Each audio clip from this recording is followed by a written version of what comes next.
Back in the old days, before the internet, before TV, before radio, and even before print news, people used to sit around the fire at night and tell each other motivational quotes. I'm kidding. I'm kidding. They didn't do that. They sat around the fire and told stories the same way you do when you get together with your family members. Maybe not this holiday, but usually, what do? You sit around the table together and you tell stories. Well, I'm here to tell you that the secret to great communication, the secret to great persuasion, the secret to influence, the secret to getting your message across and potentially selling more books or products or services or getting more people motivated to accomplish great things comes down to your ability to tell great stories. On today's show, I'm going to be interviewing one of my favorite experts on storytelling and a guy that I consider a very close friend, Michael Hauge, the master of story. EdTalks Live is next.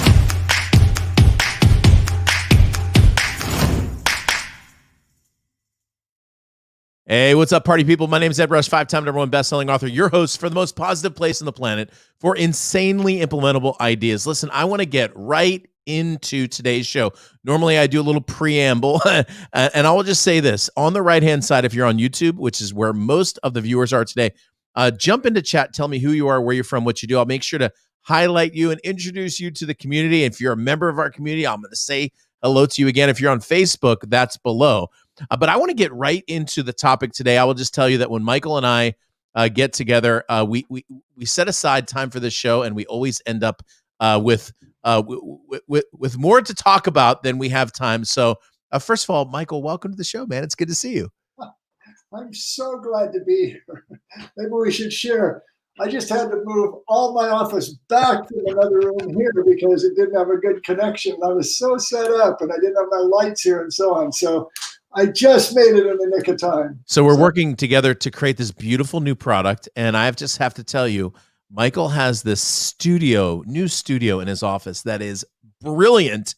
And we're going to show it off to you this morning, but you're just going to have to wait till January to see that. Let me do a formal introduction, Michael, and then I'm going to actually jump into chat. We've had so many comments so far. I will just say that I was introduced to Michael Hauge 2 years ago. And the moment that we were introduced by a mutual friend, I just fell in love with his message and his passion and his story. And within just a few months of us meeting, he was down here in San Diego doing a coaching day for me on story. We together created a story that I actually brought to one of my events where Michael was actually speaking at, and it blew the house down in a really good way. Since then, I've come to know Michael not only as a coach of mine, but also a friend. We help each other out in our businesses. We've got some plans for 2021, which we'll tell you about in a little bit. But when it comes to story, Michael Hauge calls himself a one-trick pony. And I was thinking about this morning, and I thought, it sounds like almost self-deprecating. But when you realize that, for example, like Mike Tyson, he was a one-trick pony at knocking people out, but a really good trick. And so story is Michael Hauge's one trick, but it's a really, really good trick. And dude, it's really good to see you, man. It's been a while. This is your third episode, but it's been a while. I look back in the archives. You were episode number 2. Wow, you're past 100, right? 109. Today's 109. Yeah. Congratulations. And in all the introductions I might have ever gotten anywhere, I've never been compared to Mike Tyson. The champ, man. I'm talking about like. Oh yeah. I don't know why I was thinking about. I started doing boxing last week, so I thought maybe one day, just like the champ. No, but I want to say hello. We've had so many comments, and by the way, jump in and say who you are, where you're from, what you do. We're going to get into the interview in just a second. I'm going to ask Michael in a moment about story selling. It's a concept that I'd like you to understand. But before I do that, I have to say hello to some of our friends. Dennis was here early. He said for a front row seat. Bill said, I'm here for the back row seat. Hello, Andy. Welcome to the show. Good to see you as well. Marquetta Breslin is in the house. Good friend of both of ours. So good to see you as well. Say hello to my man, Ricky. What's up, Rob? Good to see you. Denise as well. Welcome back. Robert, Aja, good to see you as well. So glad to have you. Gabby, John, Sandeep, welcome everyone. It's so good to have you. We'll be talking to you in chat and hopefully taking your questions in just a little moment. If you haven't had the chance to do so, chat on YouTube is on the right-hand side. Facebook, it's down below. So let's get into today's discussion. Recently, I started hearing you use the term story selling instead of storytelling. So what, if anything, in your mind is the difference between storytelling and story selling, or are they essentially the same thing? Let me see. How would I put it? Here's what I realized thinking about this recently, that sort of the thing I probably shouldn't lead with, but I will, is you're never going to make any money telling stories unless you're a professional storyteller, a screenwriter, a novelist, or something like that. But that's not what the purpose or the value of stories is. And I was thinking about it, and I think most of you watching, you never make any money off the telephone either, unless you're a telephone salesperson or you're making telephones. A telephone is a tool to help you connect with your prospects or your contacts or whatever it might be. And that's how stories work. So the difference between story selling and storytelling is, let's say, Hollywood, which is my background or where I started dealing with story. That's about they make money off their stories. Their only goal is to create movies or TV shows that are going to get butts in seats. So what they make their money off of basically is they tell you, this is what this movie's going to be about. Okay, in a trailer or on TV or a log line or the blurb on Netflix or whatever it might be. And you think, okay, that sounds like an emotional experience I want to have. I'll pay money just to hear that story or see that story. But when you're story selling, like you are, what you're doing is you're doing sort of what I might call stealth marketing. In other words, there are a lot of things that stories can do for you if you're trying to persuade someone, if you're getting someone to take action. Now, that action might be hire you as a coach, might be buy your book, buy your webinar, go to your website. Or it might even be that you're trying to inspire a group and you're getting them to take action to donate or to live their life better in some way. But it's always about persuading who you're talking to do something else. Movies are not primarily designed to persuade, although they can do that in some context. So story selling means connecting with your prospects in a particular way, in the most powerful way, in my opinion, so that they will then take some action that you want them to take after experiencing your story. I like the phrase stealth marketing. As you're listening to us, I'd love for somebody to take notes, write in chat some of these nuggets. But as a fighter pilot, that idea of stealth marketing, that's pretty cool, man. I'm going to start using that. I'll tell you one way. It's interesting. You mentioned the story, and that connection. I had an event a year and a half ago where I was invited to go speak to a group of doctors. There were 150 doctors that were in the room, and 148 of the 150 doctors were women. And I was the first person on stage. I mean, like, the host came up for a minute and then I was up there and that was it. And so I walked up on stage and I could actually feel like I could actually feel the like, who is this guy? Like, this is a women's doctor event. Like, why is there a man up on stage? And I went into that story, which you and I have worked on, that fighter pilot carrier landing story.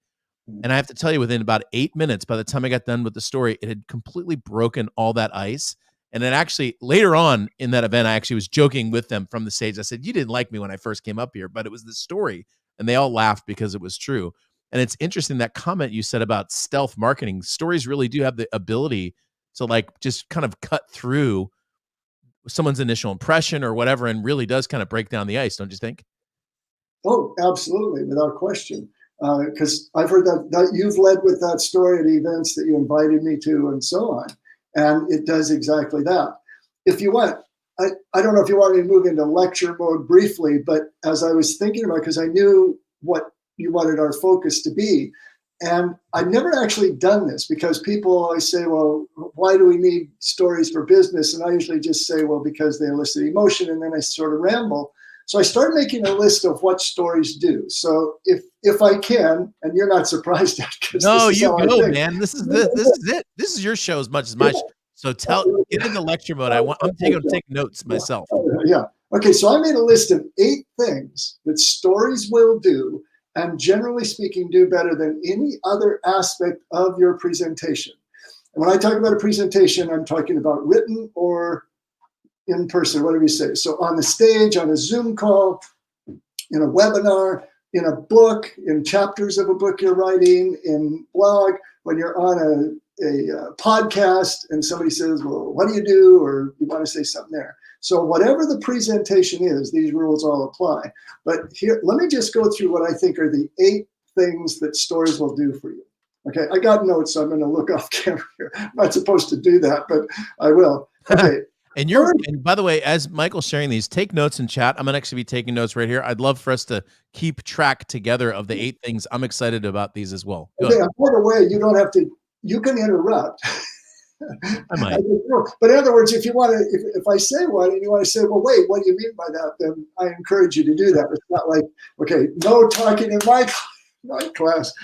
I'm sorry, I'm a little zingy from having tech problems before we started. So anyway, number one thing stories do is, and the most important thing they do is they elicit emotion. Stories can allow you, or with a good story, you will give your, I'm just going to say audience or your prospect or whatever, you give your audience an extraordinary emotional experience. Because the way stories work is we are emotionally involved because we basically subconsciously enter that story and participate in what's happening. And we do that partly by connecting with the hero of that story, and we become that character. So whatever that character is experiencing that is going to be out of the ordinary, now you're creating an emotional experience for your audience and they get to experience that. So that's number one, and you'll probably hear me use the word emotion about 43 times, during this broadcast. That's the first thing. Everything else grows out of that. The second thing is stories persuade. Okay, that's another big thing, and they persuade for a number of the reasons I'm going to say. But what you're doing in a way is, with your story, you're creating this extraordinary experience. And it's truly an experience because the audience is experiencing that, and the action they will take will be because they want to feel that again. The emotion they're experiencing in the story is an emotion they want to feel again. And after the story is over and you come into your pitch, if you want to call it that, or the rest of your presentation, or the data, or the steps, or whatever, then you are leading them to say, no, you're not going to say these words, but you know how you felt when we started? You can feel that way again. Just follow my guide, follow my pattern, follow the path I'm going to lay out for you. So that's the second thing. Again, interrupt me if you want me to not just roll ahead. The second one, I think it's interesting that how you just connected the way people feel. I know that, for example, one of the things in the beginning of the show, I said this is the most positive place on the planet for insanely implementable ideas.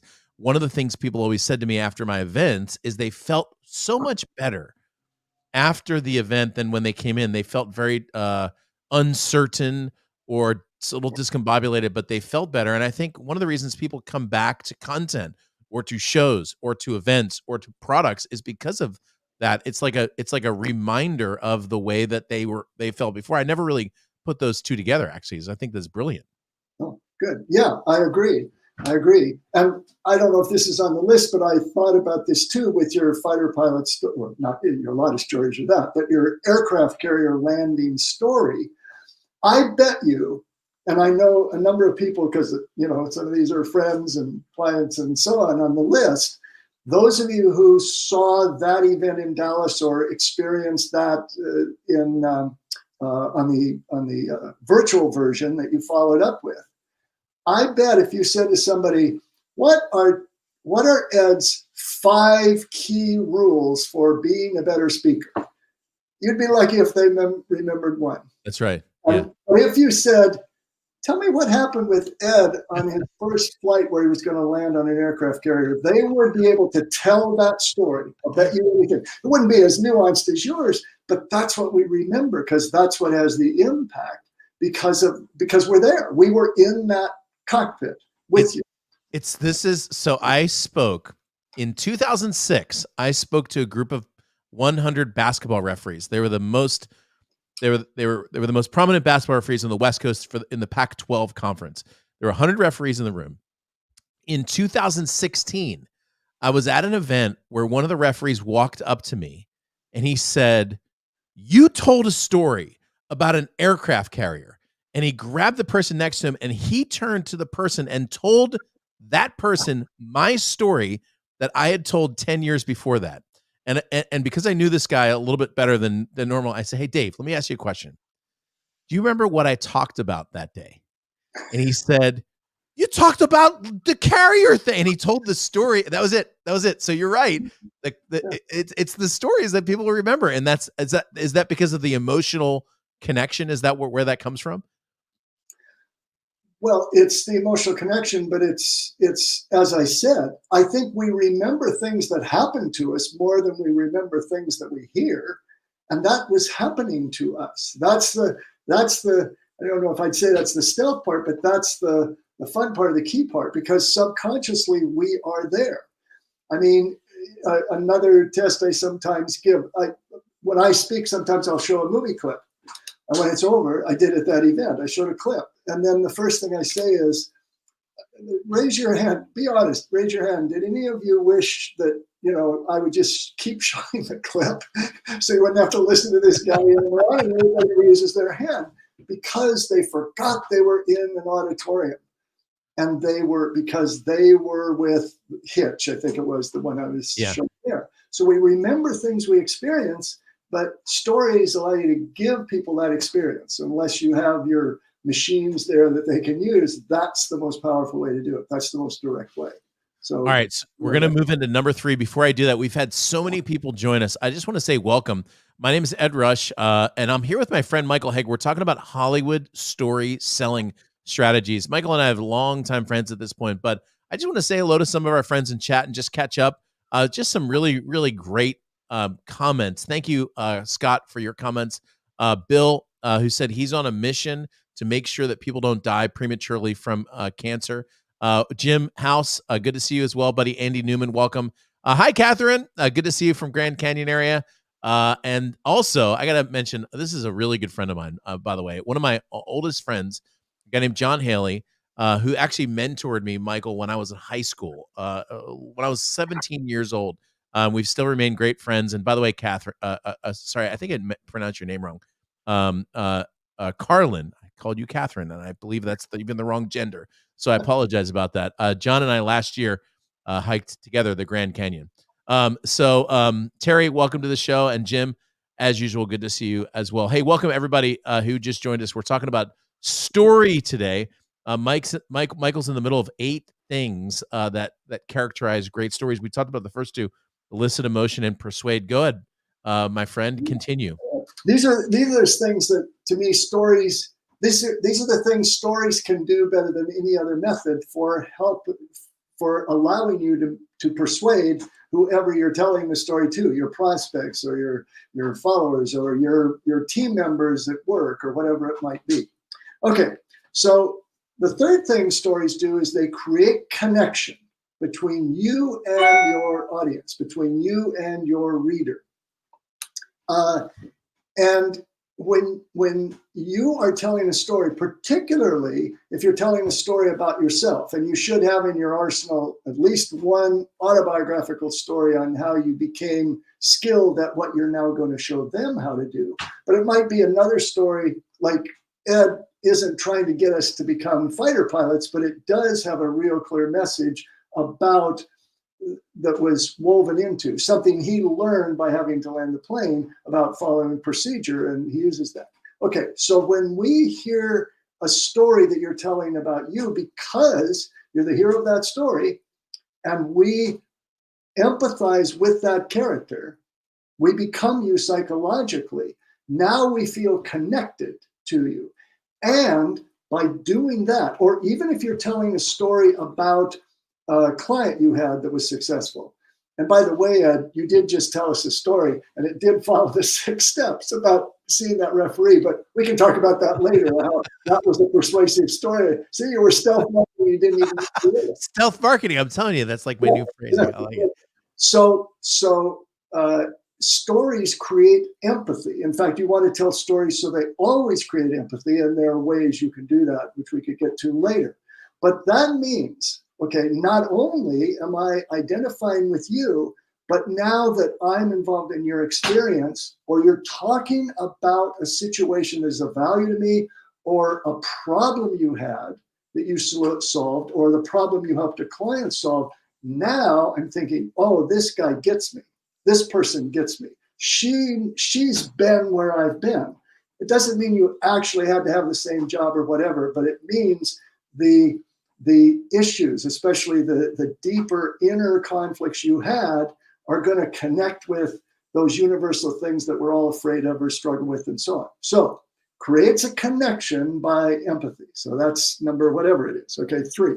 Number 2, and here's where the stealth marketing comes. You prove your expertise with a story. So you could, if you're telling a story about how you developed your process, okay, you could stand on the stage, you could be on Zoom, or you could write page after page in your book with all the statistics and you could talk about your accolades and your degrees and this, that, and the other. But the marketing through this story, that can lapse into bragging and superiority very quickly.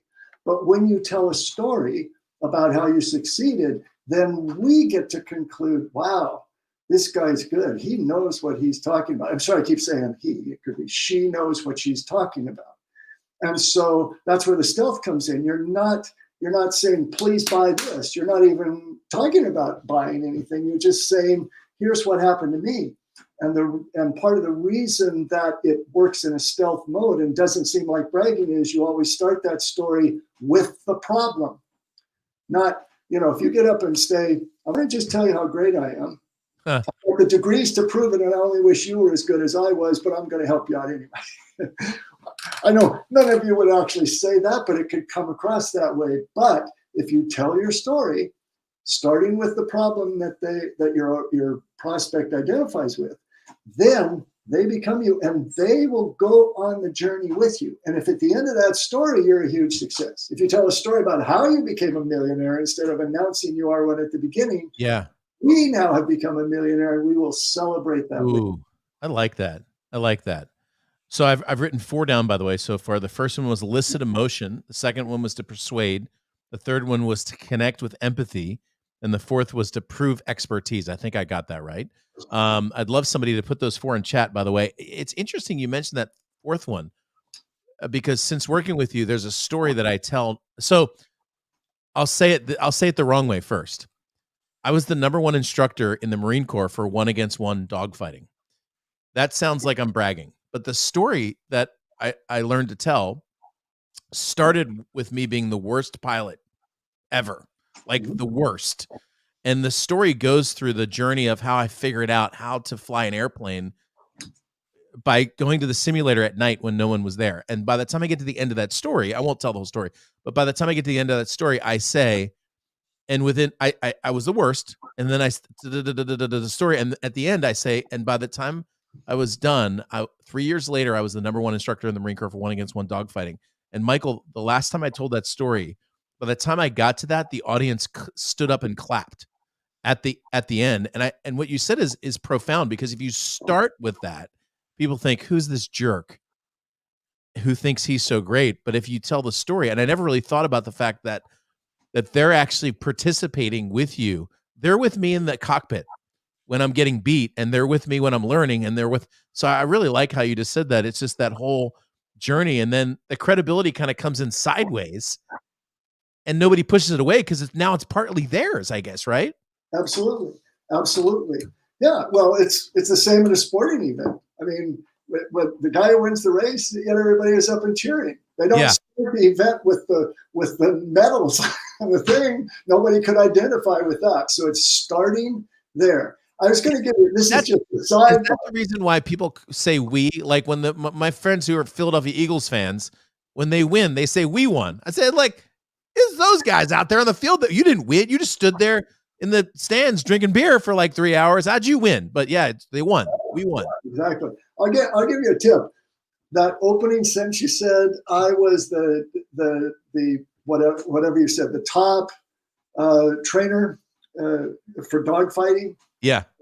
I could change that opening with one word and it would not hurt the empathy. And that is if you just added the word thought. If you start your speech saying, I thought I was the best fighter pilot the Marines had ever seen. That's right. Now, because you can get away with bragging if it's obvious that you're going to have a fall.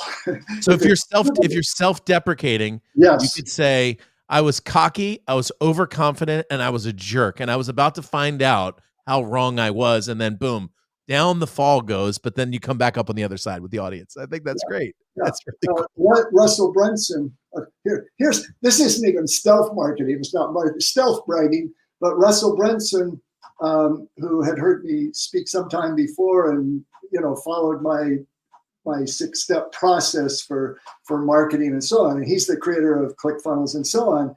In the book where he devotes a chapter to me and my process, he starts it by saying, I've been telling stories a long time. And I used to think I was a pretty good storyteller. And then I met a guy named Michael Hauge. Now, he wasn't really trying to market himself, but it's such a much better way to start anything is either if you're going to, I thought I was great, I thought I was hot stuff. And then I found otherwise. And then because we both celebrate other people's failures too, but we've all had that. We've all had a crash and burn. And again, it goes back to emotional connection. Does everybody have the same experience with you? I mean, that was my experience. So I've told this story before, but the short version is when I was coaching with Michael, he had me create 3 stories and I told him all 3. And at the end, I expected some sort of applause. I don't know. Maybe I thought he would say, those are the best stories I've ever heard. And at the end, he does this thing. You've seen him actually do this on the show. He does this thing where he goes, okay. And that's what he did at the end of my stories. He said, okay, those weren't stories. Anyway, so just so you know, I think everybody who works with you has that. Yeah. It's very honest. But a great deal of charm, so that's why you're still wanting to work with me. That's so good. Some great comments in chat, by the way. I'm going to get to your comments in just a second, but I want you to keep going. By the way, if you just joined us, my name is Ed Rush. I'm here with my friend and my story coach, Michael Hauge. We're talking about how to. There's some good comments about Disney, and John mentioned a couple concerts he went to. I want to get to this in a second, but let's keep going to number 5. Yeah. Okay. So the next thing stories do is they will establish trust and likability. The trust comes because you are revealing your expertise by telling a story about how you acquired that expertise, or a story about someone you guided that shows you were enough of an expert to help them achieve success. So when we're pondering, well, is this where, if you're a conference, everybody's, plugging their product in the back of the room or whatever it might be, the one thing you want to know is, well, can I really, is this guy really going to deliver what he said he's going to deliver? Can I believe him? But the story, especially because we participate and we think, oh yeah, I want to have that experience. So I think I can trust him. The likability is a little more subtle, but probably more important. And that is, if you've experienced something with somebody and you've participated in their success and you've seen their vulnerability and you have the sense that they care about you or understand you, and that they have problems that are similar to yours and they were able to overcome them. But that's kind of the qualities we look for in a friend, I would think. So that means you come across, hopefully not falsely, but they see that you're a likable person. And even, I think we've all had the experience of deciding to hire or spend money on somebody that we weren't too sure. They didn't seem like somebody we really liked, but boy, they sound like they know what they're talking about. And when you hire somebody to work with somebody you don't really like, how does that turn out for you? Rarely does it turn out good, and we know that. Yeah. So that story will create that deeper sort of connection. The next one, the number 7 on my list. Did I miss 5? 6. Okay, number 6 and 7 I've already talked about, so I won't dwell on them again. Okay. Number 6 I put is stories create an experience. I will dwell on it in a moment. And here's what I would say. Okay, when you tell a story about success that one of your followers has had because they hired you as a coach, or because they bought your program, or because they followed your advice in one way or the other. Okay, so when you tell that story about a successful client, if you tell the story properly, and we can, I mean, if you get my book or whatever and talk about the whole 6 steps, or we can go into that more if you want to ask about it. But if you tell the story in such a way that you don't jump over the work involved in doing it, but you actually, you take us through the steps your successful client took. Okay.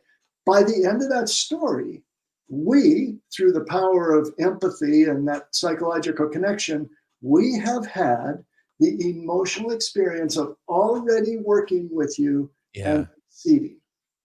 And so that's why that experiential thing is so valuable to you. That's why you want to tell stories, because you can say, well, if you work with me, or when you work with me, I can do this for you and you will do that and so on. But if you put it in a story, then you actually give them the experience, and them, and instead of them trying to imagine, well, I wonder what it's like. What is this guy going to expect of me? Especially because when you're trying to get somebody to follow your advice of any kind or persuade them, the first thing our brain does is figure out why this won't work for us. Yeah. Yeah. Because we're wired, at least a part of us, our identities are wired to keep us safe from risk. And if you're asking somebody to fork over money or to follow your advice or follow your lead, that's a risk. You're saying, I want to take you out of your comfort zone, and we don't like that. One of the things I like to say is, we all say we want to change, but we don't. All we want is for our circumstances to change. Ooh, that's good. That's good. Somebody type that in the chat. We all say we want to change, but what we really want is our circumstances to change. So that factors into how you communicate to your prospects and customers too, because you should be talking more about the circumstances than the vehicle of the change, right? Well, yeah, that's why at the end of the story, that's why the climax is a moment of victory. And remember when you said in your story that you quoted about the fighter pilot landing, and then you said, and I became the I remember the story, I don't remember exactly, the #1 instructor for dogfighting. Okay, that is what I call the aftermath of the story, which you always want to add at the end of the story, which means you don't say, and then I made $1 million, and then you go on with your content. No, you say, I got my goal.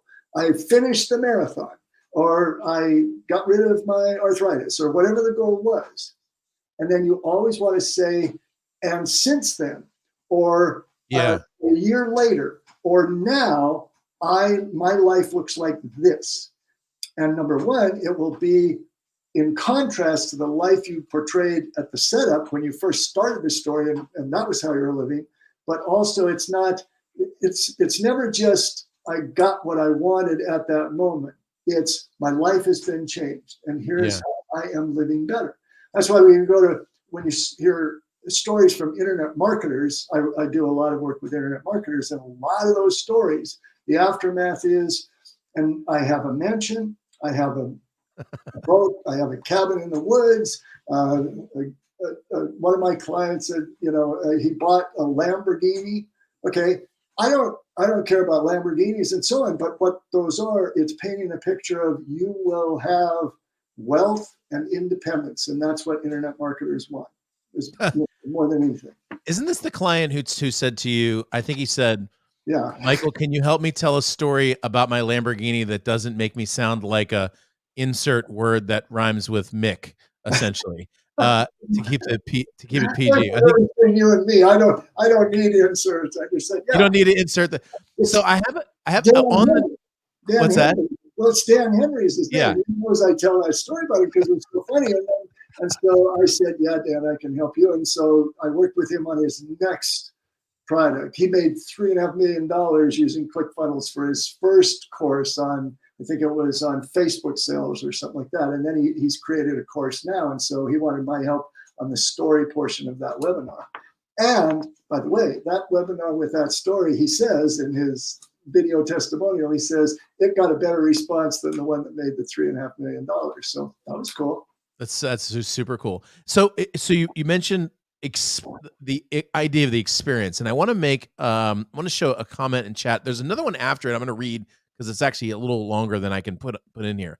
But John, my man John, says he went and saw a Bruce Springsteen concert, and he said he told great stories, and you left feeling like you had secret information that no one else did. And his other comment, which is like this big, so I'm not going to put it up on there, but I'm going to tell you that he took his daughter to see George Winston in the second row. And he said he came out in bare feet with a button-up white shirt and jeans. He played beautiful music, but he fell asleep. He didn't say a single word to the audience. All he did was play. And his daughter also fell asleep next to him. He said it might have been the worst performance, and he stopped listening, but he had saw Bruce Springsteen 7 times. And I think it's interesting how he connects the idea of the performer sharing a story that makes you feel like you have some backstage pass into the person's life that you wouldn't have. And as a speaker, author, coach, consultant, or a storyteller, in essence, like we're performers, right? So isn't that part of the allure of the experience, is that you get this sort of backstage feeling into the person's life or experience? Yeah, I think absolutely. And also what Springsteen did, that was it George Winston? Was that the other person? Yeah, it was George. It was George Winston. Yeah. Yeah. He became vulnerable in that he stopped guarding. It's like if someone's on a stage, because I know what you mean, it's a great illustration, because whenever I read a review of a musician and the critic says, he didn't really say any, he didn't have time for small talk to the audience, that's not him, he just played great music, my immediate thought is, yeah, that doesn't sound like a great concert to me. Of course, I'm about story. But when that barrier, that wall, that invisible wall between I'm up here and you're down there is broken by the story, where we are brought into the story. Yeah. It is backstage information. It's like we're together here. We're together. It's more campfire-ish rather than distance and barriers. And speaking of like that guy, so the guy who I was talking about, who came up to me 10 years later and told the story, I'm thinking about concerts I've been to, and on the way home in the car, it's not Born in the USA you're talking about. You're talking about the story that he told when he was growing up in Asbury Park, and how, he bought his first guitar. Like, that's what you're talking about. It's so interesting that you mentioned experience, because that experience brings you into, it's just fascinating. So yeah. One other thing, since I didn't see who it was John Haley, my friend John. Okay. One other thing, John, that you didn't mention, I don't think, but is the other thing about Bruce Springsteen is he is a storyteller through his music. I mean, Born in the USA is actually, I think, 3 stories, but possibly my favorite Bruce Springsteen song is on the same album. I think it's called My Hometown. Yeah. Where it starts out 8 years old, driving, yep. And he takes the driving in the car. It's actually a couple stories, or a story about what he saw and the change in his town. And just the music is great, the lyrics are great, but also you listen to that song and tell me you're not inside the car with him and his dad, or you're not inside picturing, what's going on. Now I'm thinking about him getting Mary pregnant, and man, that was all she wrote.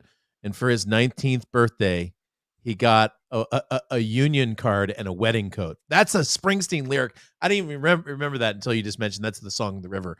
All right, so back to the list. So by the way, for those of you who, what's that? Good. No, it wasn't that. It's called My Hometown. He says, 8 years old, driving, and driving it. Well, now I can't sing that well, and I won't remember exactly, but it starts out, he's a little kid driving with his dad, and he just said, that's your hometown.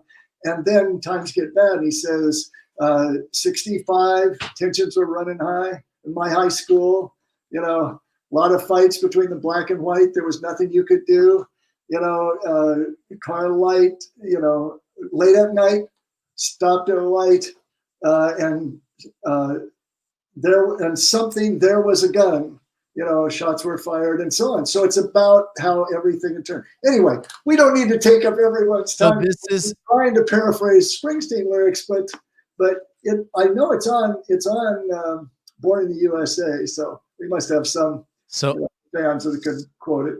So I need to catch up in chat. By the way, for those of you just joined us, my name is Ed Rush. I'm here with my friend Michael Hauge. We're talking about stories. I've got a list of 6 things that stories do. We've got 2 more to cover. I do need to catch up in chat. Before I do that, thank you to so many of you who have joined us.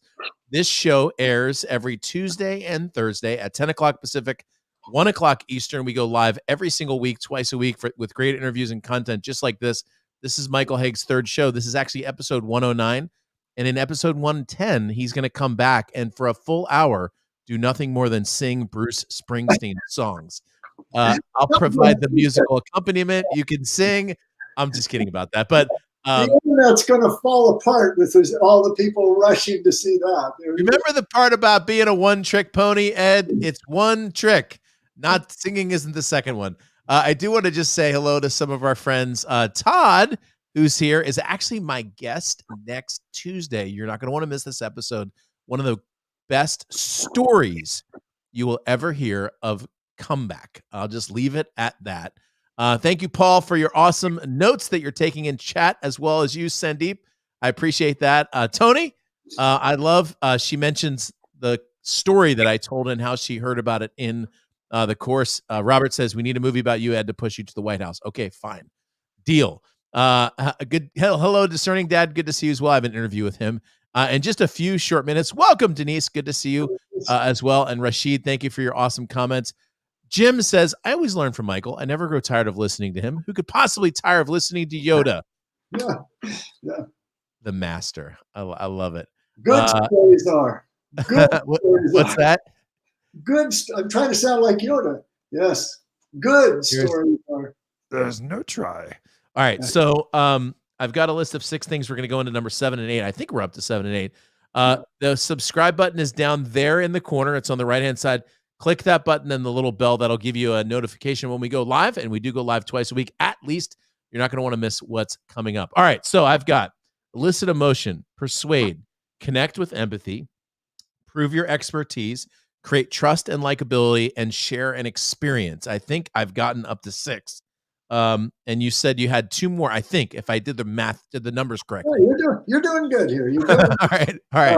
It's you create an experience for the audience. It's not just sharing an experience. They are having one as they hear. I like that. Okay, 7 we already talked about, so we went well on, and that is stories make you memorable. And unless you want to repeat it for the new arrivals, talked about how a story you had told, somebody came up and had remembered that story, 4 years later? 10. 10. 10. Yep. Yeah. And nothing else. That was it. And he knew it enough. He knew the story well enough to tell the person next to him in front of me. I thought that was fascinating. Yeah. And you know what I'm thinking? I should have made it 9 because I'm going to slip one in even if it's not that. And that is stories educate. And here's what I mean, or you could even maybe say stories train. And I don't really talk that much about using stories this way, but a friend of mine who's a top internet marketer, Andre Chaperone, he's sort of, I don't know if he's creator, but he's known for the soap opera sequence that he uses. He's a great storyteller. And we did something together after I coached him and so on. But he he has a story he tells, or an ongoing sort of story he tells, and I won't remember their names, but he's created two characters. One does everything right and one does everything wrong. And so his way of saying, well, when you're marketing, he's an internet marketer, this guy did this, this, and this. So it becomes a story. Or if, and God, I wish more technical people, because I'm not good with tech at all, would use this device. If you are trying to instruct someone on the steps they should take to operate a machine, or even to make a sale, or whatever it might be, it's so much stronger if you say, so let's follow this character, a brand new salesperson, and she has just begun. So let's take her through the process. And so now, instead of just saying, so when you first meet a client, you should do this, and then you want to do this and this. If it just says, so Mary is going to her first meeting, and she's nervous, but she remembers to do this. I guarantee you're going to remember that kind of instruction, or your audience will, more than the other. So now it's just, see, it's expanding. It's like the blob. It's growing as we meet. So now it's 9 items. So that's number 9. And then that's number 8. And the last one is stories change lives. Oh, that's good. That's good. It's kind of put them all together. This is sort of the big finish, but that's what you're really wanting to do. I mean, that's what you're all wanting to do. You want to make a living at it, or make money at it in doing. But I'm talking to all of you watching this. You wouldn't be here if you didn't want to help people live better in some way, whether it's cancer victims or cancer survivors, or people who want to sell more or be better speakers, or whatever it might be. But you wouldn't be here if all you're doing this for is to make a fast buck. There's faster ways, probably. You're really wanting to solve problems so you can change people's lives. And they're more likely to be impacted by the story and follow your lead, follow your advice, than they will if you just give them lists like I just did, facts and figures about how what you're asking them to do is going to pay off. That's really good, man. Change lives. I want to talk about number 8. It reminded me of one of the most famous ads actually in the history of advertising. And I just pulled it up actually. I'm going to put the link in chat. But the advertisement goes like this. There were 2 men from the same city who went to the same school who came back together 25 years later for a school reunion. They were very much the same. Each had 2 kids, and each had grown their family, but they were very different in other ways, because one was a manager of a company and the other one was a president. What made the difference? Well, the president read the Wall Street Journal. That was like the gist of the whole story. It's actually a 2-page ad. But I thought about it when you talk about educate, because the idea of the story between the 2 people is to influence or educate somebody into why they should read the newspaper. But that story is just a normal story about 2 people. I just thought it was interesting how you mentioned education as a part of that. Mm-hmm. Absolutely. Okay, that's my list. There's the list. All right, so let's see what people are curious about. So here's what we're gonna do. We've got about 9 minutes, and you got a chance now to ask some questions to the master. And so I've got some great comments that came through. Hello, Harisha. Good to see you as well. Welcome back. Hi, Lori. Thank you for your great comments. Carlin, thank you as well. A very, very good comment there as well. Bill said, I wrote stories and transform lives. I've got a list of 9 ways that Michael shared how stories change. And I will just tell you this. I'm just going to kind of give you a hint as to the future. Michael and I, for the last several months, have been working together on a product that will be coming out this late winter, early spring. I'll just put it to you that way. He's laughing.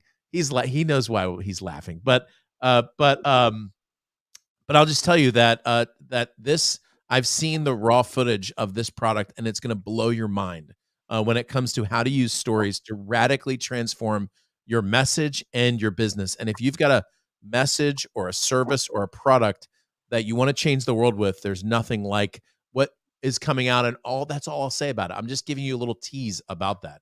Additionally, some of you had asked in chat, how do I get a hold of Michael? So the website's below. I'm just going to leave that website up. You can go there and find out more about him, his coaching, consulting, and also about his books. And at the very least, go ahead and buy Michael's book, primary book on storytelling, which you'll find at his website there as well. All right, so let's do some questions. You can put those right into chat. In the meantime, Michael, do you have any? I do have one question. Let me just ask one thing. Since you've got if you add a slash after the .com and write secrets, I think that's it. Secrets. I hope Nevada's going to kill me if I got it wrong. Just add secrets. If it doesn't, just email contact@storymastery.com, and then we can send you something that gives an overview of sort of my 6-step process and has a story that I wrote for a client about their experience running the Washington Marathon that I'm really proud of. It's really neat. So you get to see a longer story with that. So that would be a way, if you haven't been to the website before. Then there's a lot of so that link is not working. So, but I think maybe Nevada might be on the show here. If you've got the link, just go ahead and put it into chat. And in the meantime, I've got some questions. You ready to do some Q&A? Oh, yeah. All right. So Carlin jumped in real fast. I appreciate the speed there, my friend. He said, what's the best place to start a story? I know you lay out the steps with the setup first, but have you found a point in the story that's more effective than another or in certain situations? Not more effective. There are probably some kinds of stories that might be better. I begin with the setup because it's linear and it's the easiest for everyone to sort of start there. You start at the beginning. And just to be clear about the setup, because this is the critical part of that being the opening. The setup means you've got to take the hero of your story, whether it's you or a satisfied client or a mentor you had or somebody who inspired you.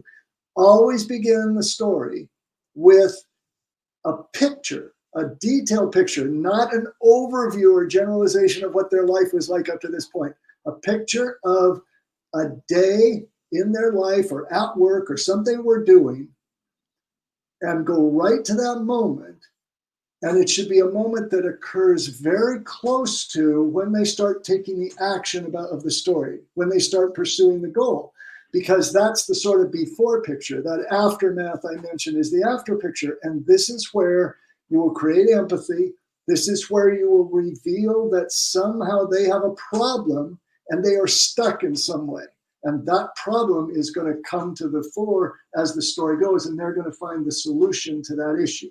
So it might be, oftentimes they're at a job where either they don't like the job or they're so overwhelmed by the job and they haven't figured out how to, create systems or organize or use their time wisely or how to get a promotion or how to leave their job and so on. So you always want to show that before. You never want to start the story with the person pursuing the goal. Okay. Now, for Carlin, am I saying that right? I think so.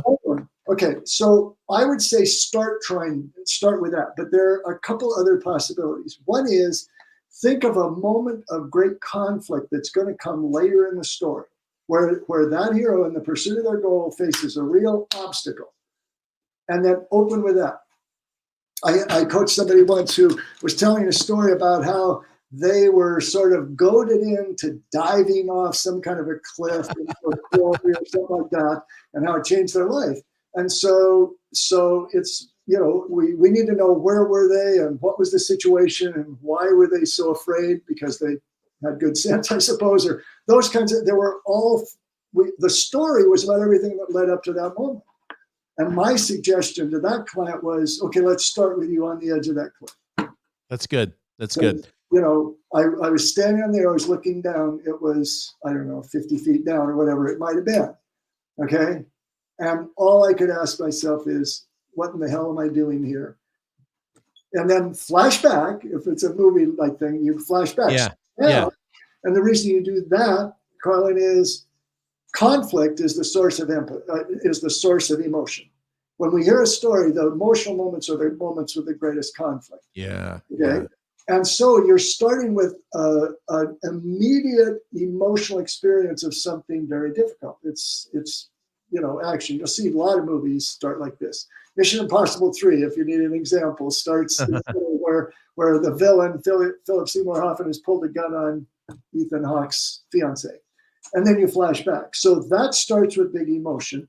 Another way is a prologue. You start when the character was a child way back, or a teenager, or something early, some earlier moment in their life, usually also involving conflict, where they experience some pain, what I refer to as the wound, the painful experience that has sort of, they think they're over, but it's really holding them back from fulfillment because they're still protecting themselves from ever experiencing that pain. You can do that. So either of those, in other words, you're moving to different places where there is conflict and then coming to the setup. I really like that. By the way, Mickey asks, will there be the ability to see this again? Yes, actually, Mickey, you're watching on YouTube. So as soon as this show's over, which is actually just a few minutes from now, if you just refresh the page, it'll replay fully. And within about an hour, my team actually puts full notes in the description with little timestamps so that you can know what we talked about. Michael, Judy asks a question that I've seen you get asked a lot. In fact, I think this might be one of the top 5 most common questions I've seen you get asked. And the question is, how do I find a story if I don't have, like, if I don't feel like I have a story? How do I find a story? Okay. I'm gonna be presumptuous here, Judy, because we don't have time for back and forth, or I could ask you. But my guess is that the reason you think you don't have a story is that you think stories are about extraordinary people. You think, because usually I hear, I've never been a celebrity. I've never flown a jet plane. I've never climbed a mountain. I've never done this. I'm just, so who would want to hear about me? Now, I apologize if that's not really what the source of that is, but whether it is or it isn't, you need to know we don't like stories about really successful people unless the stories begin where they are ordinary. Before they be, we need the origin. We need to meet Peter Parker before he gets bit by the spider and because if it just opens, the first one, the beginning of the series opens with him flying on, cobwebs and so on, that's not going to work. Okay. So we like stories about ordinary people who become extraordinary. And if you look at movies, not just superhero movies, think of The King's Speech, where he's maybe king, but he's just a poor guy who's humiliated because he speaks with a speech impediment, with a stutter, and it embarrasses him. We've all had embarrassing moments, maybe not that mortifying. So what you want to do to find the story is make a list of anything in your life that you have accomplished that was difficult. Okay, so you don't need to put making a cheese sandwich. That wasn't that hard, but you've done things in your life that were a struggle and you still crossed that finish line. Now you have a story. Now it's just a matter of going into that story and laying out the necessary 6 steps, or laying out the elements of, okay, if I'm the hero, what was my goal? Why will people empathize with me at the beginning? Where was I before I started pursuing it? What made me do it? What were the steps I took? What were the obstacles? How did I cross the finish line? And what's my life been like since? Yeah, very good. And it doesn't need to be a goal that the rest of us share. And it doesn't need to be, it could be a goal that would be easy for us. But if it was hard for you, that's all we need. Okay? Very, very good. I'm sorry. I was just going to say, so if you hear a story about someone who couldn't read and was an adult, most of us watching this are able to do that. But it doesn't matter. It's because we become the hero who can't read. And then last thing, and that is to find the second story, ask the same question about anyone you've helped. Yeah. Anyone who's been a satisfied client or audience member, if you're speaking or whatever it is, and just say, what did they accomplish with your help? Was it difficult? And then talk to them and find out what those things were. Very, very good. Cool. We've got 2 more questions. Okay. And I'm going to go ahead and make an audible. Normally this is a 1-hour show, but sometimes when you're talking to the master, you got to give a couple extra minutes to get some questions. So if you're willing to stick around, Michael, for about 4 or 5 more minutes to answer these 2 questions. Sure. All right, cool. And by the way, Nevada and Delisa got together, Michael, and found the right URL. So the website is, see what great team members we have. Did I not say success? Yeah, so there it is. So the website is right here. It's all right. The website is right here. Now you've blown my cover. Now you've told Nevada once again. I couldn't remember this. I have to remember every time. So embarrassing. Well, we got it. So storymastery.com/success. And see what happens is we're just giving an extra bonus for those who stuck it out with us. So so the website is storymastery.com/success. This 6-step story chart, I've told people this before. I have it on my wall. Okay. That's how important this resource is for me. Okay. So just go make sure that you download that. It's a great tool. All right, Denise, I'm going to do your question last. John asked a question. John says, and actually, interestingly, this question, Michael, I think in the coaching you did with me, the biggest mistake I was making in some of my stories was this one thing he asked about. He said, can you speak on how to make the prospect the hero instead of the business owner, which is what we all tend to do? And I'll say that's exactly what when I was critically critiqued by Michael Hauge the first time, it was because the stories I was telling about my client's success sounded more like my success, and it needed to be about the client. So could you talk about that? Yeah. Thanks, John. Good question. I'm glad you asked this because I wouldn't have mentioned it. First of all, you really aren't going to be able to make the prospect the hero because you don't know who the prospect is, and you can't tell a story about them because they haven't gone through whatever process you want to persuade them to do. But you may have heard the idea, like from Donald Miller with story branding and so on. You want to make your customer the hero. What that really means in my mind is you want them to become the hero of the story you're telling. And that's what I meant by empathy. So just be clear, you're going to tell a story about someone who was helped by your business.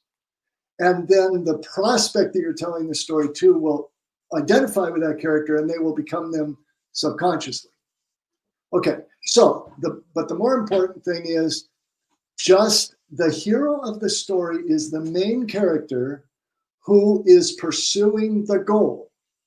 And that goal is one that is shared by your prospects, or at least the outcome of that goal they're sharing. So if, I don't know what your business is, but let's say you're a financial advisor, okay? So you tell a story about someone who was struggling with money. They just inherited $100 grand, didn't know what to do with it, or they were facing retirement and didn't have enough money or whatever.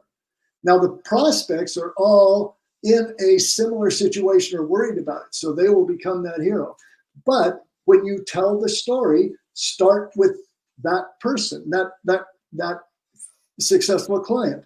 It's their setup. You aren't even in the story yet. You're just talking about what their life was.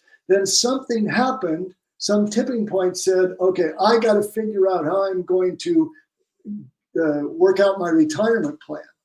And they may have talked to other people. That's a good thing for your story. And then you can say, and that's when if it's about you, or that's when our company encountered this person. So we suggested to him, we asked him some questions and found out this. We suggested that he take these steps. But then you go back to the hero, then she or he did this. So it's not you doing it. You make the suggestions, but it's always about what they do. They took these steps. They faced these obstacles. And so I suggested to her, maybe you should try this. So she did this. And then she held the check, or she saw the money in the black, or whatever it was that you were helping. So you're in the story as the guy. You're the Yoda. Okay. You're the Yoda. You're not Luke. Okay. You're telling about Luke. And the only time you want to tell a story about the company is perhaps the origin story of the company, where that whoever founded it, or your story where you joined the company or whatever, how you came to how they came or that person came to found her company, then she starts out as an ordinary person who figured out how to do these things. And this is an added bonus to this. And then you can say, but of course, it took them or took her 10 years to figure out what she needed to do to be able to perfect this process. And we can save you all that time and money just by buying our, or if you hire us now, we can do that for you and you don't need to worry about all that stuff. Yes, very good. Got your question there, John. That is great. All right, I've got one more question. I will just say this. I love the Q&A. I mean, everything you taught was great, but I really like how you do this live. I've seen you do this on my stage with my audience as well, I think 3 times now. And so what I was thinking was maybe in January sometime, what we'll do is instead of a show like we're doing now, which I love, maybe we'll do a Zoom meeting where we can see everybody's faces and maybe do like an hour and a half coaching on story. And if you're up for that, I think it would be a blast and it would be a great lead in also to this new product that you've got, which we're just talking about. I'm going to tell you all about it hopefully in January, but hopefully you'd be up for that. I think it would be a blast. I love it. My favorite thing to do is what you just said. I love, because for one thing, I can talk about principles, but now I mentioned something that I wouldn't have thought to put in a list, but it's always that balance between content and interaction. And so, and the fact that you say we always run out of time because it's full of info, but it's also because the one trick pony is a very talkative one trick pony who loves to go on and on. So let's do that. Let's just say, anybody who wants to be prepared, look at the book or look at this. If we do that and you said, go see EdTalks, it's on video, then you'll learn about story. This is just going to be Q&A. Cool. Let's do that. Let's do a little session like that in January. And by the way, talkative isn't a problem unless you're not interesting and you're an interesting person to listen to. There's a reason why I'm looking at the statistics for the show. There's a reason why everyone's still here. Okay, so let's wrap it up with this last question. I'm actually interested personally in the answer to this. I think most of my stories are mostly narration, but when you and I worked together, Michael, you actually inserted dialogue into one of my stories. So she says, how much dialogue versus narration is important in an inspirational story or novel? What are your thoughts on that? Well, my first thought is not a good, Denise, I love that you ask a question. You ask one I hate, because any question that is essentially how much is too much, there's really no way to answer it. What you need to do is just try both. In my experience, most stories I hear have too little dialogue unless they're screenplays, and then they have way too much. So what you want to do, first of all, Denise, is just lay out what the story is, think of the situation, and then make it a point to have some of the interaction in that scene in your story actually quote dialogue. If you're on the stage, you want to actually perform it or say what the dialogue is and sort of take the part of that person talking. Or if it's written, you want to have that for the reasons I sort of talked about. First of all, it transports us into the moment if people are actually saying things. And it gets very tedious if all you keep saying is, so then she said that this. Yeah. I told her this. And so then she said that I was full of crap, and I told her that she didn't know what she was talking about. But if just even what I just made up, which was sort of humorous, but imagine how much more powerful it would be if you were telling that story and then you said, and then my wife gave me a look, you're full of crap, in quotes. It's just much more powerful. So that's really first good. direction is make sure you are using dialogue. I would say, and it depends on the length of the story, but you want to have an exchange that's probably no more than, comment, reaction. 4 lines of dialogue in that kind of story is about enough. And then you can say, and then she went on to say, and like that. So put some in. There's kind of it's the same thing with description. I'm a big believer in detailed description. I say, But once you've thought of everything you can picture in the scene, pick out the three items to describe the office. 2 or 3 is enough if you pick the right ones that convey the atmosphere. Ooh, 2 good. or 3 lines of dialogue is plenty to draw us there and really have the impact, but pick the lines of dialogue that are really conveying the emotion of the story.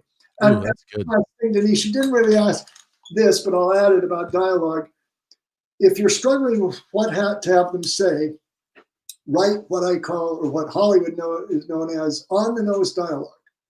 So if you're having a conversation, say it's an argument between you and your significant other or whatever it is, like I just said, give them dialogue where the character says exactly what he thinks and feels and means. You know, I'm very angry with you, Denise. And then you can say, well, it hurts me that you're so angry.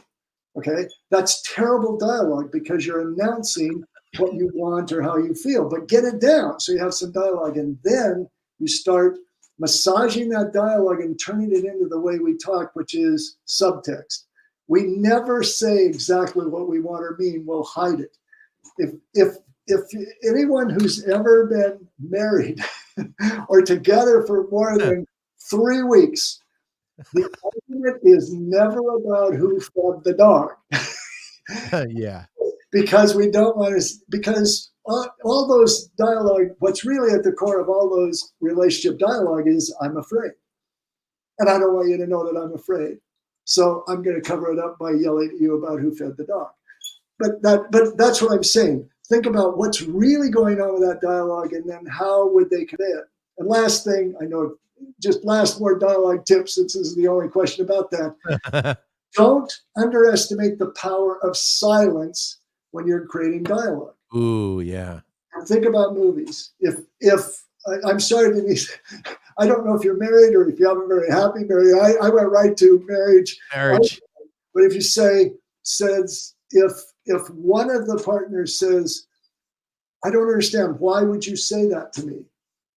And the other person just silent. And what you say in the narration is, but all she did was stare at me and walk away. Oh, yeah. That's a powerful moment. Instead of saying, you know, I said that because I'm thinking about leaving you, which is conflict. Okay. So those are it's like tips on dialogue in 25 words or less. Man, what a show. So we went a little long. We had a good reason for that. And everybody's still here. It's crazy. Looking at the numbers. Thank you so much. I'm just going to mention a couple of folks in chat, and then we're going to wrap it up. And then I'll just say sometime in January, we're going to do this little Zoom session, and it's going to be a chance for you to come and get some of your questions answered. I love watching Michael Hauge walk on the tightrope without a net, just answering questions live. And we both have a very good time doing that. So thank you, Tony, for your awesome comments. Carlin, thank you as well. Bill says, thank you, Nevada. So thank you. Yes, they do indeed rock. Nabi says, had a comment there. Dennis just says Michael is the best, which I can't disagree with. Diana, good to see you as well. Diana is just doing such great things in the world with her organic gardening. Denise says, well, technically it's Michael's product, just so you know. I have a story that's in there someplace, but it is, you'll love it. I can't wait. I can't wait to start talking about it. Dennis, who you know as well, Michael says, I got some great gems. Thank you. Mickey as well. And so does MGP. Good to see you. We don't have time to do that, but we'll get to ending the show part, and then maybe you can ask that question when we get together and do a little chat. Sandeep, good to see you as well. Nabi, thank you for the Ed for President. Let me interrupt just 1 sec. I got to say hi to Sandeep. Sandeep has been a follower of mine for years. There we go.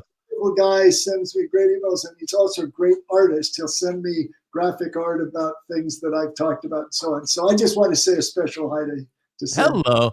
Good to have you as well. Don't forget, good to see you, Robert. Don't forget, the subscribe button is right over there. The website's right below storymastery.com. If you hit /success, you get an extra bonus, which is Michael's 6-step story chart. Make sure you go do that. Michael Hauge, my friend, thank you for the time, dude. You are amazing. As always, I just loved it. I'm excited always to come. It's always fun, sharing whatever we're sharing with you, stage, screen, whatever. And thanks for everybody for coming and sticking around. I'm not able to look at all the lists, so I couldn't say hi to all of my friends and followers and so on, but I really appreciate you coming. I appreciate you too, man. All right, sir. I will talk to you soon. We're going to have you back. In the meantime, make sure you check in next Tuesday. The show's going to blow you away. I got a great story to tell you. Have a big smile on your face. I know times have been hard, but they're going to get better, especially when you start telling great stories, engaging your audience, and changing the world. EdTalks Live is out.